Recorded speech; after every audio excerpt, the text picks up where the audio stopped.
Palm Sunday, we remember something we might now call performance art or street theater.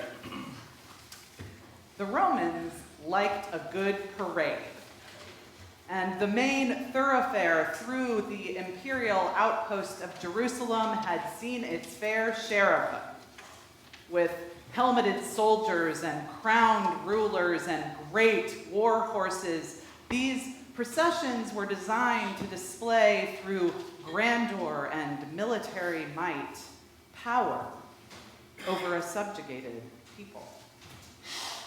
Clinking metal, glimmering gold, and grand scale.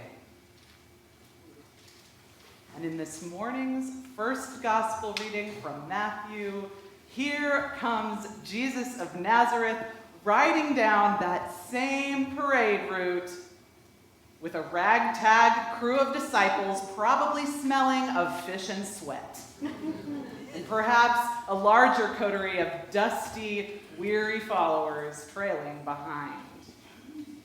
Here he comes, leading the way not on a giant steed, but on a donkey and a colt. A poor person's working animals, covered in old cloaks. The entry scene is full of irony, imitating celebratory imperial entry processions with an anti-triumphal parody, as biblical scholar Warren Carter puts it. And the people, the crowds of them, they show up for it, and they play along. They understand exactly what is happening. They spread branches and the cloaks off their backs on the ground as if to protect the wheels of a fine chariot, and in reality, providing cushion for ordinary, dusty hooves. I imagine there was laughter among the crowd. I know in my heart that there were smiles as they looked around at one another and felt a sense of community. These ordinary people living on the edge of an empire, breathing in the truth that the only real power lies with God, and that God was right there, right in front of them. Hosanna to the Son of David, they shouted. Blessed is the one who comes in the name of the Lord. Hosanna in the highest heaven, they sang. It's a scene of joy, but a complex joy. A joy that carries within it vibrations of danger and heartbreak. It is protest joy. In October, you may recall news broke that federal immigration enforcement agents were planning to move into Oakland, as they had done in Portland and would soon do in Minneapolis. On the day this movement was set to happen, a group of peaceful locals showed up at Coast Guard Island, where the agents were said to be driving in from. Early in the morning, an agent struck the Reverend Jorge Bautista of the United Church of Christ in San Mateo in the face with a projectile carrying noxious chemicals. It was a terrifying scene. But the locals stayed, and the performance art went on.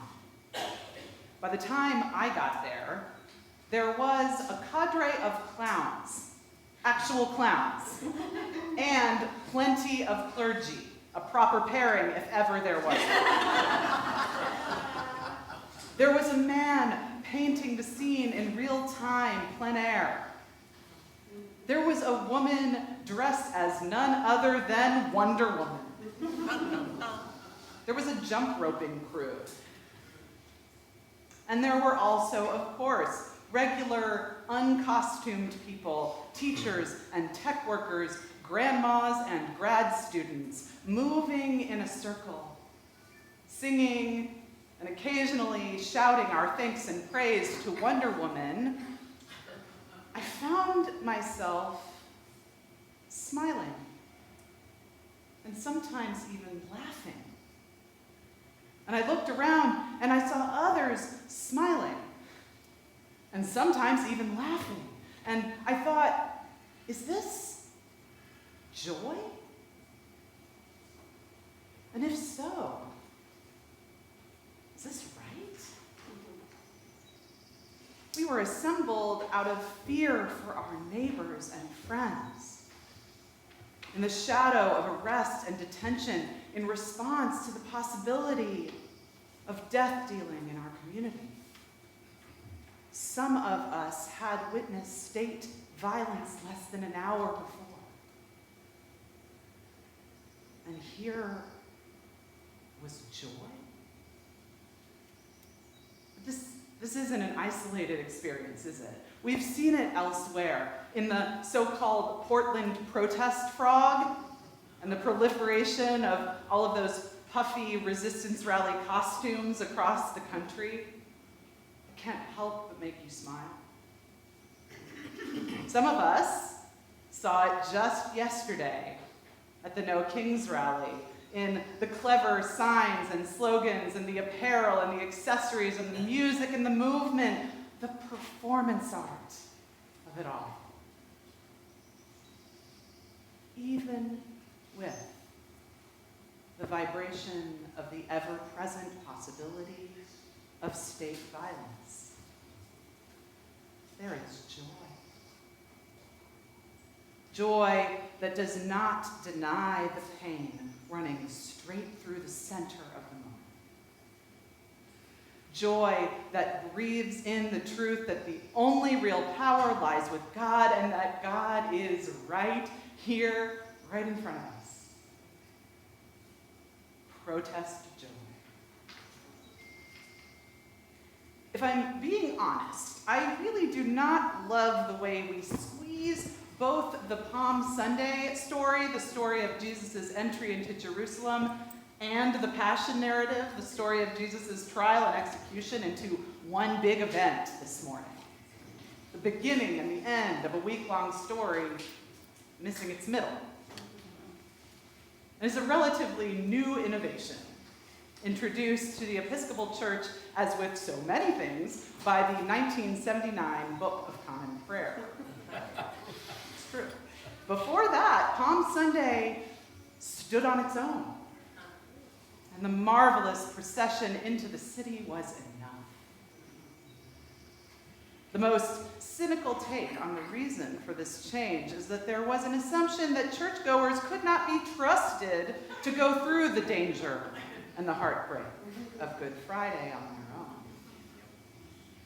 A concern that we would all just, quote, skip right to Easter, holding only the joy of resurrection in our hearts and minds. But I think that take not only demeans the interior, spiritual, and quite honestly, intellectual lives of churchgoers, it creates a false dichotomy between joy and heartbreak.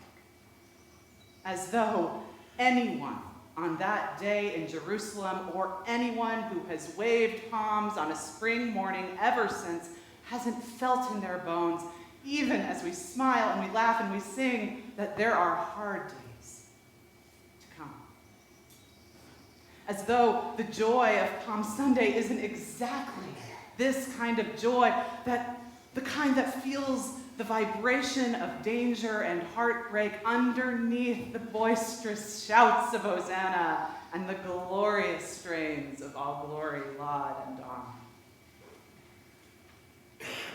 Protest joy. Not a joy that ignores what is coming. Not a joy that pretends everything will be fine. but a joy that knows the state violence of the cross is ahead and chooses to show up anyway. Because this joy knows that despite the cross, despite death itself, God is alive. God is here, right in front of us. This Palm Sunday protest joy holds all of it.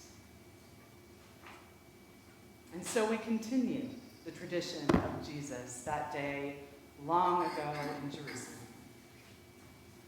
We gather ourselves in the crowds at rallies and protests and overpasses and outside detention centers, outside courts, and here in this house of holy performance art that is the church.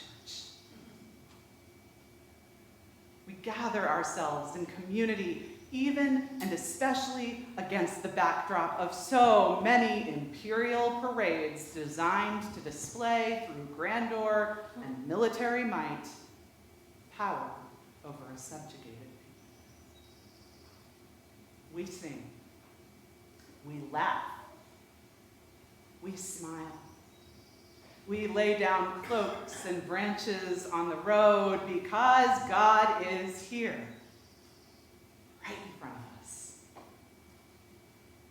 We shout that great and ancient hymn of protest joy, Hosanna in the highest, Hosanna in the highest.